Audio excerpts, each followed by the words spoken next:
Today we are going to learn some FFA basics, and one of them is going to be how to properly wear FFA apparel. First, those are the objectives. We are going to learn just the general guidelines to FFA official dress, the proper use of the jacket, and then go into detail about what females and males should wear for official dress. And right here are some examples of what they're supposed to look like. Here's just some general guidelines. You know, it should be just like anything else. If you're in a professional environment, it should be kept clean and neat. You should look professional. It should be well taken care of, put up in your closet, you know, not just laid out to get destroyed. It should always promote positive ideas and images of your chapter, yourself, just the organization as a whole. You should always wear it if you are a member in the alumni, which means you are a recent member, you pay alumni dues, you're in an alumni association, or if you're just a genuine supporter of the organization. There's a lot of people that, you know, were not in FFA, not were able to be in FFA in the high school, and their kids are, so they support FFA as well, so they can wear FFA apparel as well. They cannot wear the jacket, per se, the way that we would, but they are actually allowed to wear the apparel. It should also, just like up here it says, it should be worn in a positive manner. It should reflect what your chapter is like. It should reflect the person you are. You should be proper and courteous. You shouldn't be out goofing around and horseplay, because it just promotes a negative image on your chapter, and you don't want that when you are out in a professional environment with your chapter. Here is the official FFA jacket. As a member, you're responsible for the proper use of the jacket, which means if you do not wear it the right way, you do not act the right way in it, you do not take care of it the way it should, it is no one's fault but your own. You will be, you know, the one responsible for that, anything that happens to that. And like I said before, it should only be worn by FFA members, kept neat and clean. When I did in high school, I put it in kind of a dress bag, so where it's corduroy, it sticks to everything. So you put it in a dress bag with what you would wear as official dress. And when the time would come to need it, you just take it in your closet. It was already put together, you wouldn't have to worry about it. It should only show what the National FFA Supply Service puts on it, which is the emblems, the insignia, and the lettering, which is usually the emblem on the back, your association, your state, and your name. And if you are an officer, it should have your officer and your years that you were an officer. The collar must be turned down on the jacket. You don't stick them straight up. And the cuffs on the jacket, there are buttons, and they must be buttoned. You don't have to have them buttoned when you put on, but once you get everything together, it must be buttoned. And it's for official occasions. It just looks proper. I mean, if you see anybody in a business suit, they're going to have, you know, their jacket, you know, tailored right, buttoned up, flipped over the collar. So it should be worn only to all FFA occasions. You know, you can wear them to events that are promoting your chapter, to get new members, to, you know, kind of show them what, you know, we wear in FFA. You can wear them to regional contests, conventions, and stuff like that. And just any place that you're going to be representing and promoting your chapter, you know, try to get new members. You know, put FFA out there for a positive light, because the more members, the merrier. And then if your school has anything that they are doing, you can wear them to like football games. Just, you know, you might see grade schoolers or middle schoolers that are like, hey, what's that about? And you could actually, you know, promote future members by wearing your jacket. School letters and insignia other than FFA should never, ever be worn on the jacket or attached to it by any means. You should not take your jacket and go put something else on it. Just order it the way that it's allowed to come, and it will come in, and that's just the way you should wear it. You should never add anything to it except maybe the pins you've worn, and we'll go into what you're supposed to wear on that later on. The emblems and the lettering should be removed when the jacket becomes faded and worn. It's supposed to be blue if it starts looking like a bluish gray, or the yellow one, it starts looking like a yellow-orange, you should take that off and just retire that jacket. The jacket is discarded, so when you do that, you have to take off the emblem and the lettering so that no one can go out, find it, and wear it. And if you give it to or sell it to a non-member, you have to take that off as well, because they are not an FFA member. They do not get to have that on their jacket. It'll just be a blue corduroy jacket for them. FFA members should act professionally when wearing an FFA jacket, which, when you wear that official dress, you already feel official already, so you should just promote your organization. I was always taught to lead by example, so lead by how you would want to be led. So, and never ever use any kind of alcoholic beverages with it, tobacco products, or any other kind of questionable substances.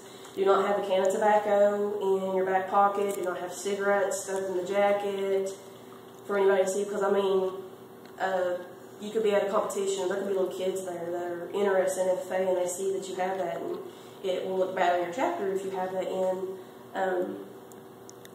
your jacket.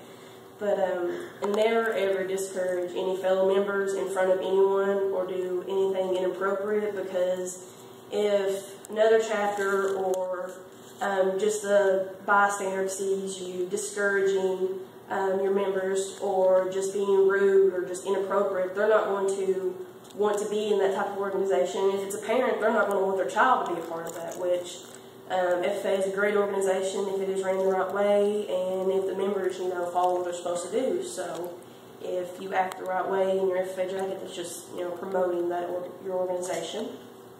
And then this is talking about the medals, which you can also wear. You can never wear more than 3 medals or pins.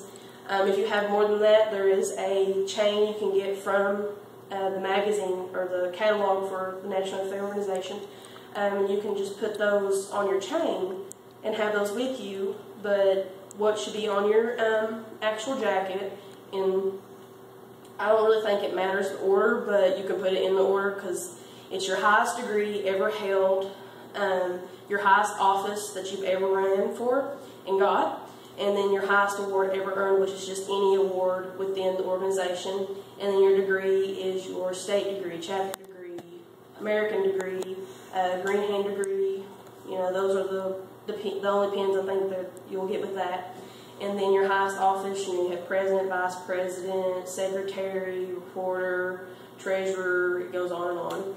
And then any award, it just depends on what you do within that chapter. Different chapters have different contests and different things that members can win at, so there's a pin for all of them. And here is the official dress for females. This says black slacks or black skirt. Preferably for competitions, conventions and stuff, they want to see, girls in a black skirt. It's more official, but you have to wear a black skirt that is at an appropriate length. They don't need any mini skirts, so don't even try. And they don't have to have, it has to be a plain black skirt. It can be tailored in, like a pencil skirt, but it has to be at least right above the knee or to the knees, no shorter than that.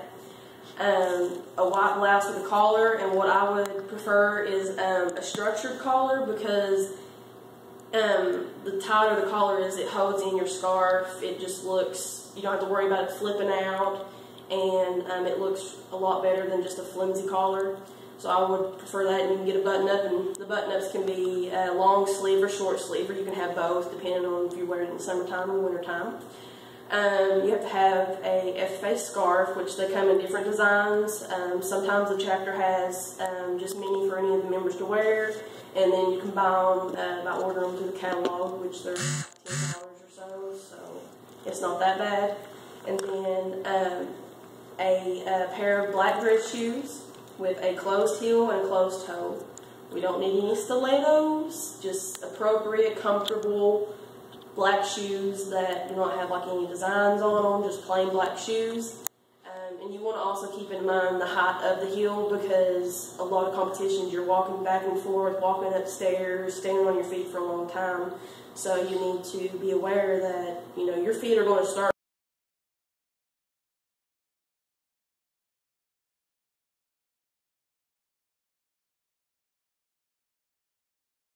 black pantyhose, no designs, solid black. They can be light, they can be dark, but as long as they are black pantyhose with no design on them, they work and they're more appropriate, and they work really well in the wintertime because it keeps you warm. And then, of course, the official FFA jacket, and it has to be zipped all the way up, and the zipper tucked in. And here are some pictures of what you can wear, and these are actually what are in everything but the shoes and the pantyhose are what is actually in the FFA catalog. These are just the different types of scarves you can wear. You can wear any of them, they are official. And then here's the long sleeve shirt with the collar, and then the FFA jacket and pencil skirt, which you can buy any of these at Walmart or Kmart, any place you want, and if you cannot find the right one, then your ag advisor, which will be me, will have a catalog and you can actually order it in your size, and when they come in, you'll have your official dress. And here, males are pretty much the same, just a little bit different. You know, they can't wear skirts, so you can wear black slacks or pants. You don't want any kind of holes in them, no bleach spots, nice clean pair of pants that, you know, fit you. They're not going to fall off you because that's just not professional if they're hanging down to your butt. And to help with that, you have to wear a black belt with a standard buckle, no big old flashy buckle on it, just a standard metal buckle. It can be silver, it can be gold, whatever you would like, just no funky designs. And a white dress shirt with a collar, which I would also prefer a structured collar because it keeps your tie in and it looks more professional. An FFA tie, and for people who cannot tie a tie, they come in clip-ons. And they're just a blue tie with FFA on them. Some of them have stripes and some just has FFA on them. Black dress shoes or boots, preferably shoes because I just think it looks more professional, you know, shiny shoes. But if you can find decent looking boots and you're more comfortable in that, then you're more than welcome because your pants will cover it up.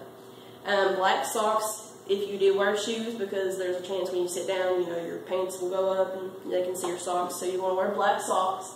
And then, of course, your official FFA jacket zipped to the top, just like the females. And here is what the men's official dress can look like. And over there is an example of the short sleeve shirt that's in the catalog, the official dress, the black dress pants. And here's the 3 different ties. There's a clip-on one here and here. And then just regular black dress shoes.